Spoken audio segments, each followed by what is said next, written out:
A large study from the Clean Label Project demonstrated that 70% of protein powders are contaminated with heavy metals. And even if your protein powder is clean, recent studies have also demonstrated that not all types of protein powder are equal. Some types are better at muscle growth and at long-term health than other types. And if you're like me, hearing this triggered a million questions in your head. Such as, how do I know my protein powder is clean, and what ingredients should I be avoiding? Should I be taking whey isolate or concentrate or a plant-based? Does grass-fed matter? And how much protein should I take and when? Well, as a licensed medical doctor and certified strength and conditioning specialist, I'm here to answer all of these questions and more so you can choose the optimal protein powder for you for muscle, health, and longevity. But to really determine which protein powder is best, we first have to talk about the true importance of dosing and timing of protein. Multiple recent studies have demonstrated that total protein intake throughout the day is hands down the most important variable for muscle growth. In other words, your total protein content is much more important than the time at which you take that protein throughout the day. And studies, again, are pretty consistent on how much protein you need for that optimal muscle growth. Studies note that you need 1.6 to 2.2 grams of protein per kilogram of body weight per day for optimal muscle growth. So if you're a 175-pound male or 80 kilograms, you would need 128 to 176 grams of protein per day. If you have a very active lifestyle, you move towards the higher end of this range. And the older you are and the more training experience, you'll also move towards the higher end of this range. Reason for this is something called anabolic resistance. Essentially, the older you are and the more training experience, the more resistant your muscles get to an anabolic stimulus to build muscle. You'll need more and more protein in order to continue to maintain that muscle growth. And if you're in a cutting season or trying to lose fat mass while still maintaining your muscle mass, you might need even more than that 2.2 grams per kilogram. Studies have noted that you might need even up to 2.3 to 3.1 grams per kilogram of fat-free mass, which is a ton of protein, in order to maintain muscle mass in times of severe caloric restriction. However, it's not just the more the better when it comes to protein. Too much protein can also be a bad thing. High protein diets increase nitrogen load that the liver and kidneys have to process out and excrete, and this can strain these organs. Studies have shown that chronic protein intakes of greater than 2 grams per kilogram per day can cause these risks. However, this is generally in individuals with chronic kidney disease or gastrointestinal problems. Conversely, patients who are otherwise healthy and have a very active lifestyle generally require more protein in order to maintain proper muscle function and muscle growth. And for this reason, research indicates that short-term protein intakes of even up to 3.5 grams per kilogram in these individuals are generally safe and well tolerated. All that being said, my general recommendation for protein intake is to keep it around 2 grams per kilogram per day in order to avoid the risks of high nitrogen load and to still get optimal muscle growth from a generally high protein diet. However, if you're in a season where you're cutting weight, then short-term higher amounts of protein up to 3.5 grams per kilogram can be okay in the short term, but for the long term, keep it around that 2 gram per kilogram level. So does it even matter when you take in all that protein? Well, while it doesn't matter as much as total protein intake, timing does matter somewhat. And hands down, the most important timing consideration is to spread your protein out evenly throughout the day. Specifically, studies note that it would be ideal to spread your protein out to about 4 meals throughout the day. So for a total protein intake of 1.6 to 2.2 grams per kilogram, that would amount to about 0.4 to 0.55 grams per kilogram per those 4 meals throughout the day. The reason this makes sense scientifically is due to the fact that muscle protein synthesis, or MPS, has both a ceiling and a refractory period. The ceiling essentially means that there is a point at which giving additional protein won't really stimulate muscle growth further. In other words, once you maximally stimulate MPS, giving additional protein won't build more muscle. And this point of maximally stimulating MPS is thought to be at about 3 to 4 grams of leucine, or the most important amino acid for muscle growth. And 3 to 4 grams of leucine is found in about 30 to 40 grams of high quality protein, which happens to be about 0.4 to 0.55 grams per kilogram for the average weight individual. And it's also worth noting that anabolic resistance also plays a role here. So if you're younger and have not trained as much, then you might be able to maximally stimulate MPS with only 2.5 grams of leucine or 25 grams of high quality protein. But regardless, whether it's 2.5 or 4 grams of leucine, giving anything past this point, so giving 50, 60, 70 grams of protein is not going to be much different for optimal muscle growth compared to just giving that 40 grams. So now you might be saying, okay, what if I just give 40 grams every hour on the hour? Well, the reason that doesn't work is the refractory period. Essentially, once you stimulate MPS maximally with that 30 to 40 grams of protein, then you have to wait 3 to 4 hours before you can stimulate it again. And here again then is where we arrive at 0.4 to 0.55 grams per kilogram of protein spread out every 3 to 4 hours throughout your day for about 4 protein heavy meals throughout the day. But what about timing protein intake around your workout? Does that also matter? Well, resistance training also stimulates muscle protein synthesis and also causes temporary muscle breakdown. So it's thought that there's this anabolic window or window of opportunity in which after you work out, it becomes then super important to give protein during this window so you can maximally stimulate muscle growth. However, how long this anabolic window lasts and how important it is to actually take in protein during it has been heavily debated as of late. Initial studies demonstrated that there was an anabolic window that lasted only 30 to 60 minutes after you exercise. So it was super important to take in protein during this time to maximally stimulate muscle growth. However, it's come to light that all of these studies were done in fasted subjects. And outside of this circumstance in which you're performing a workout fasted, the anabolic window actually extends up to 24 to even 48 hours after you work out. So recent studies have concluded that there's no longer evidence that you need to get that protein in immediately after your workout. All that being said, that doesn't mean that there isn't a marginal effect for taking in protein immediately after your workout. It could be that these studies just don't have enough subjects to show that there is a very small effect in taking in protein immediately after your workout compared to taking it 4 hours after your workout, for instance. And there's definitely no harm in taking protein immediately after your workout. So it's my opinion that as long as you're adhering to, number one, getting the total amount of protein correct, and number two, spreading your protein out evenly throughout the day, if you still want even more, a little bit marginal gain, then taking protein after your workout could help. And studies even note that taking protein pre-workout is just as important as taking it post-workout. So to really get this very optimal, you would be spreading your protein out about 4 times throughout the day, and 2 of those times would be pre-workout about 1 to 2 hours before, and post-workout within an hour after. However, the timing around the workout is really only going to provide marginal benefit and will probably be more important if you have that anabolic resistance, if you're older or have much more training experience. And finally, the most marginal effect that you can add on in regards to protein timing is taking some protein prior to sleep.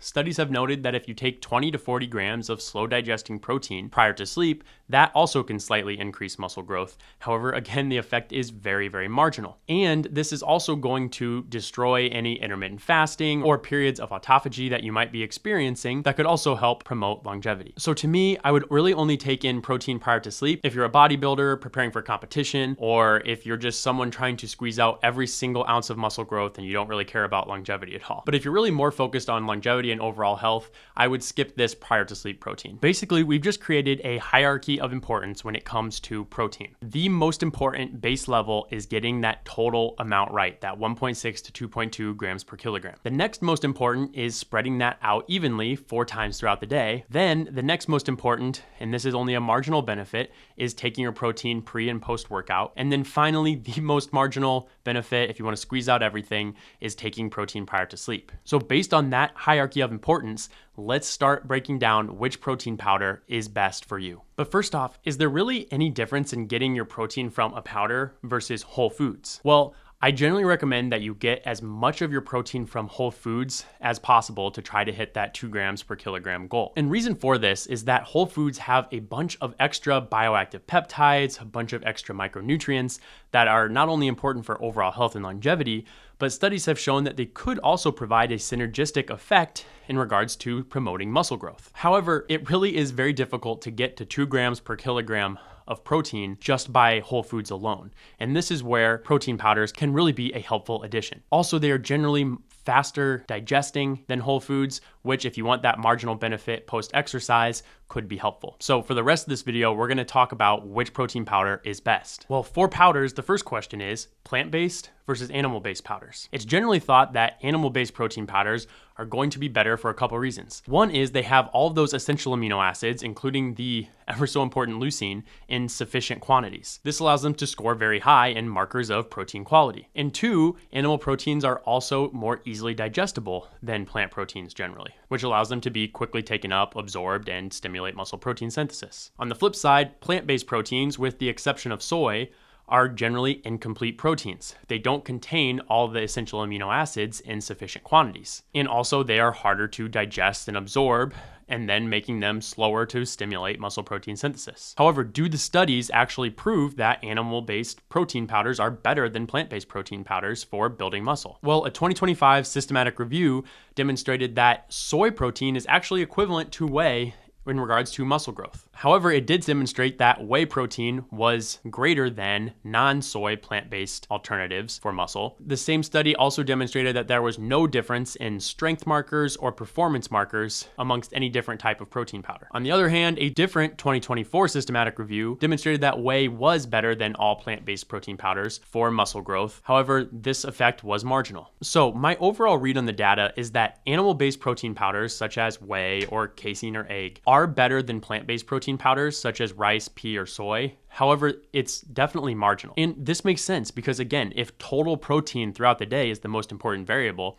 it doesn't really matter as much how easily digestible the protein is, or it doesn't matter as much what the leucine content is. So these detriments of plant-based protein aren't hurting us as much as we maybe once thought. That being said, if you are really going for the optimal, I would choose an animal-based protein powder. However, if you're vegan or adhering to a plant-based diet for whatever reason, then you're not going to miss out on too many gains from taking a plant-based protein. If you are going to use a plant-based protein, couple tips. One is you're probably going to have to increase the total protein intake that you have. Again, reason being is that leucine content. You're going to have less leucine and less essential amino acids in the plant-based protein. So to make up for that, you just need to increase the total amount. So instead of taking 30 to 40 grams of a whey protein to maximally stimulate MPS, you might be taking 45 to 60 grams of a rice and pea blend. And then the second main tip, if you're going to go plant-based, is I would go with a rice and pea protein blend over a soy-based powder. Reason being is that soy is one of the top 8 most allergen-causing foods.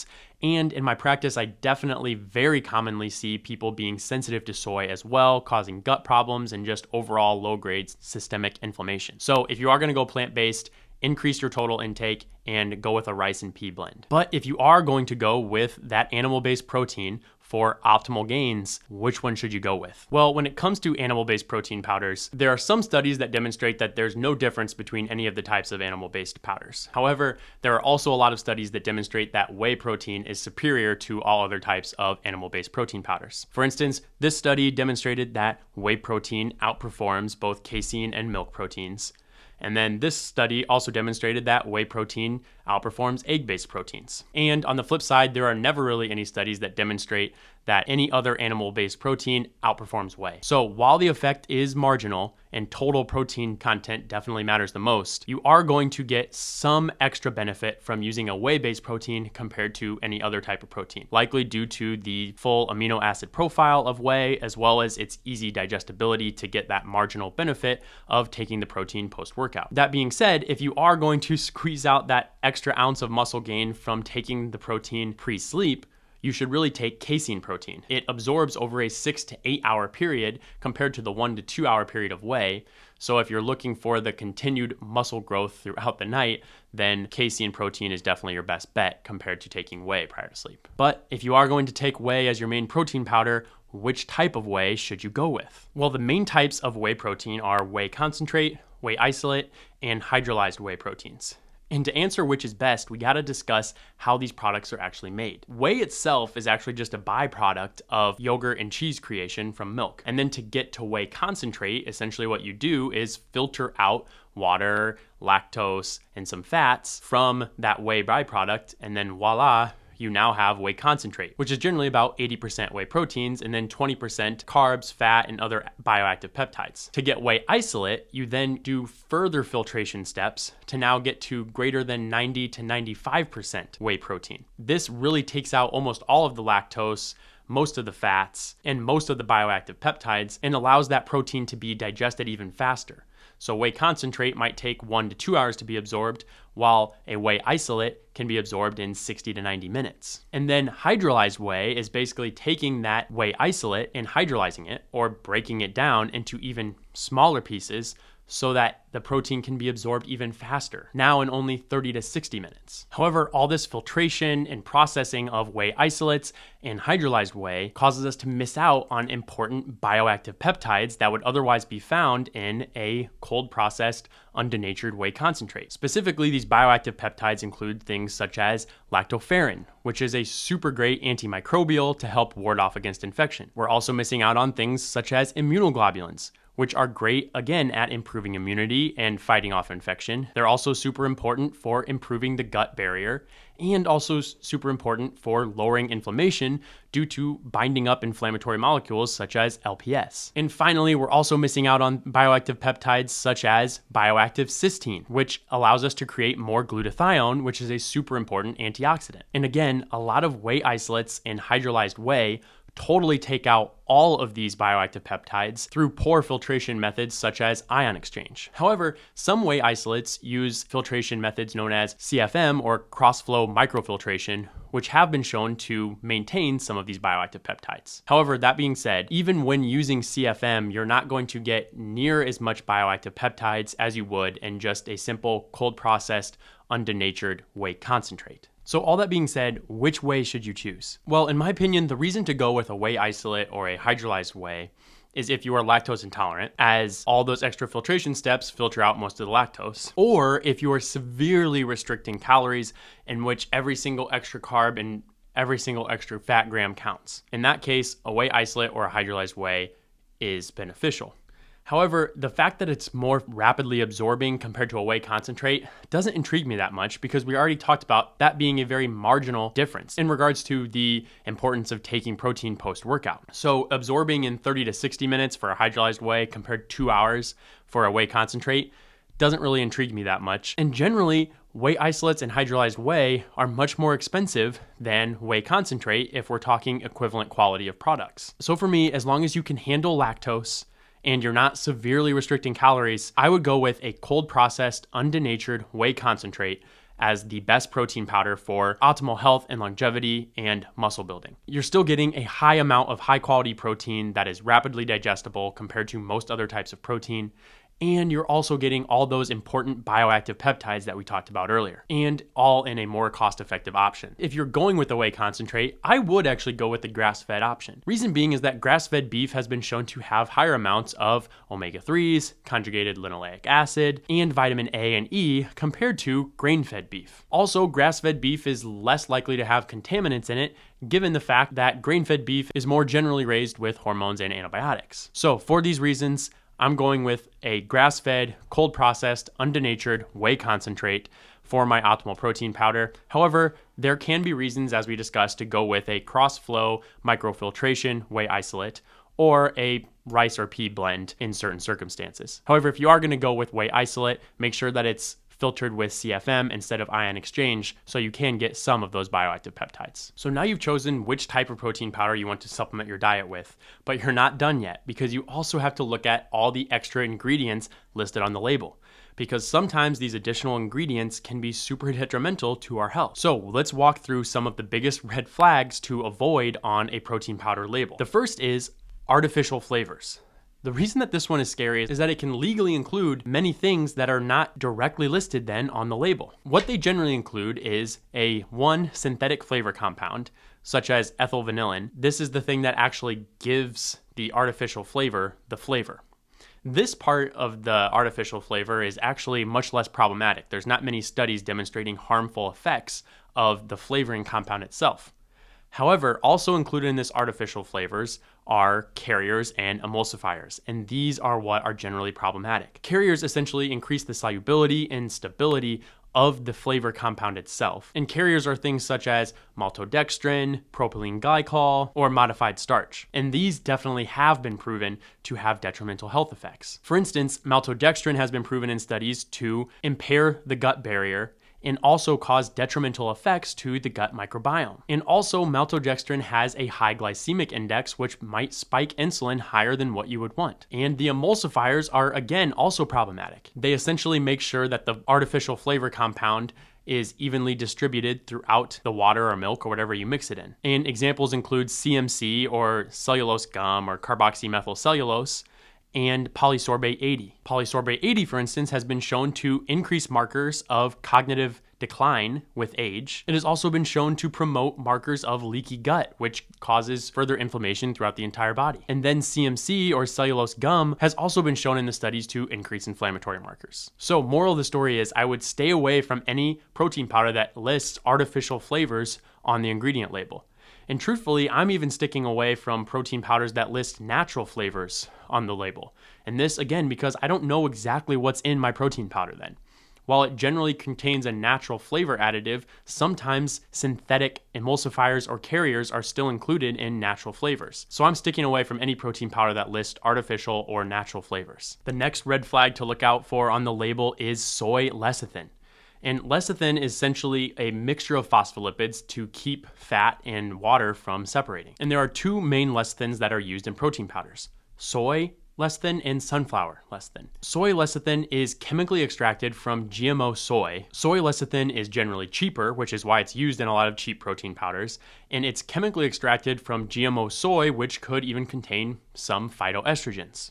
And because soy is also one of the most common foods, again, that people have immune reactions to, I really like to stick away from any protein powder that has soy lecithin in it. Compare this to sunflower lecithin, which I much more favor, which is more mechanically extracted from non-GMO plants and has much lower risk of causing gut inflammation from dysregulated immune responses from that GMO soy. The last and maybe most important thing to watch out for are artificial sweeteners. And there are many that are used, so I would recommend looking anything up if you're unsure. But the main ones to look out for and avoid are asulfame potassium, which has been shown in studies to cause microbiome disruption and increase inflammation. You also want to watch out for sucralose, which basically has been shown in studies to do the same thing: increase inflammation, destroy the gut microbiome, and even cause increased risk for metabolic disease. And finally, and probably the most problematic, is aspartame. Aspartame has been linked in some studies to a possible increased cancer risk and has definitely been linked to increased inflammation and a gut dysbiosis. So instead of these artificial sweeteners, if your protein powder has a sweetener in it, you want it to be a natural alternative,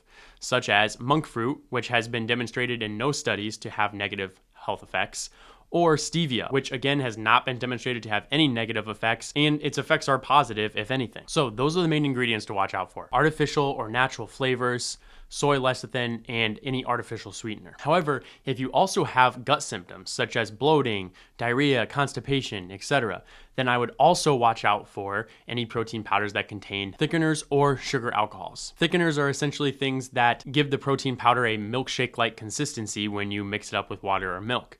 They're things such as xanthan gum or guar gum. While these aren't problematic in and of themselves, they are fermentable by gut bacteria. So if you have gut symptoms, these will likely make those symptoms worse. So I generally stay away from these, and especially you should stay away from these if you have gut symptoms. And finally, on the same token, are sugar alcohols, such as sorbitol, xylitol, or erythritol. Kind of same thing here. They don't cause problems in and of themselves. However, they are fermentable, so it could worsen your gut symptoms if you have them. And the final ingredients to talk about that could be on the label are citric acid and malic acid. These are used in the now ever so popular clear protein powders because they increase the acidity to make the protein even more soluble and more clear. There are no really negative studies on citric acid or malic acid, so they're likely okay. However, they can cause tooth enamel decay, so you really want to be sure that you're maintaining proper teeth hygiene if you are using one of these clear protein powders with citric or malic acid in it.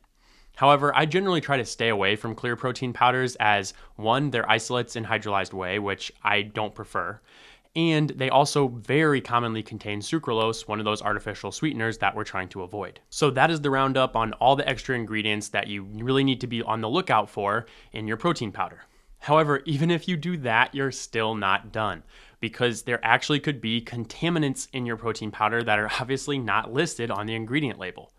And this is a super important step to look out for because the Clean Label Project tested 134 of the top selling protein powders and found that 3/4 of them have contaminants in them. And the first contaminant to watch out for are heavy metals such as lead, cadmium, arsenic, and mercury. These heavy metals cause oxidative stress over time that can lead to more inflammation and chronic diseases. And the Clean Label Project noted that 70% of protein powders had detectable levels of lead in them, and 74% had detectable levels of cadmium. And they also noted that plant-based powders were actually more likely than animal-based powders to have these heavy metals in them. This is due to the fact that the heavy metals often come from the soil in which the plants are grown. And this is another reason as why I generally prefer whey over the rice and pea blends, despite the fact that whey might cause more immune reactions than a rice and pea blend. However, heavy metals can also come from processing the powder, so we have to look out for it regardless of which type we use. So how do we look out for it? How do we avoid protein powders that have these potential contaminants in them? Well, it's all about third-party testing. To me, I look for protein powders that are certified by either Clean Label Project or NSF, both of which are testing for heavy metals extensively in the products that they test. However, if you're going for another product, I would at least make sure that they have transparent third-party testing posted on their website so you can see for sure that there are no heavy metals in that protein powder. The second thing we need to be wary of are contaminants from plastics, such as BPA. And this is an important one because BPA is an endocrine disruptor, meaning that it could potentially lead to hormonally related diseases and cause suboptimal testosterone and estrogen signaling. Again, the Clean Label Project noted that 55% of the most popular protein powders are contaminated with BPA. This can come from plastic packaging, so ideally choose a protein powder that has the least plastic in its packaging as possible. It could also just come from, again, that manufacturing process. So we really need to get protein powders which are certified to not contain plastic contaminants. Clean Label Project certification is great at making sure this is the case. But if you go with a product that is not Clean Label Project certified, you need to make sure that they test for not only BPA, but also BPF and BPS. Recent studies have demonstrated that these contaminants from plastics are just as bad as BPA when it comes to endocrine disruption. And finally, the last main toxin to look out for is glyphosate, which is found in pesticides.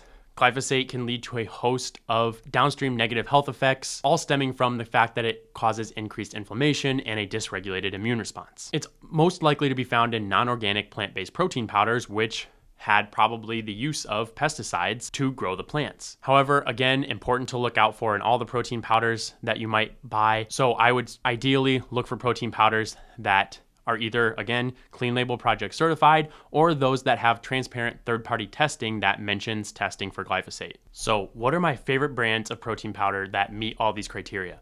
They're contaminant-free, contain no harmful extra ingredients, and for my preference are a grass-fed, undenatured, cold-processed whey concentrate with as much of those bioactive peptides as possible. Well, first, I just want to make it clear that I'm never going to accept sponsorship for any supplements or protein powders that I would recommend because I don't really want money to cloud the picture. I want you to be able to trust these recommendations. So without further ado, my first favorite brand for protein powders is Levels. It is Clean Label Project certified, so you can trust it has no contaminants. It's a great grass-fed, cold-processed, undenatured whey concentrate without any of those harmful ingredients.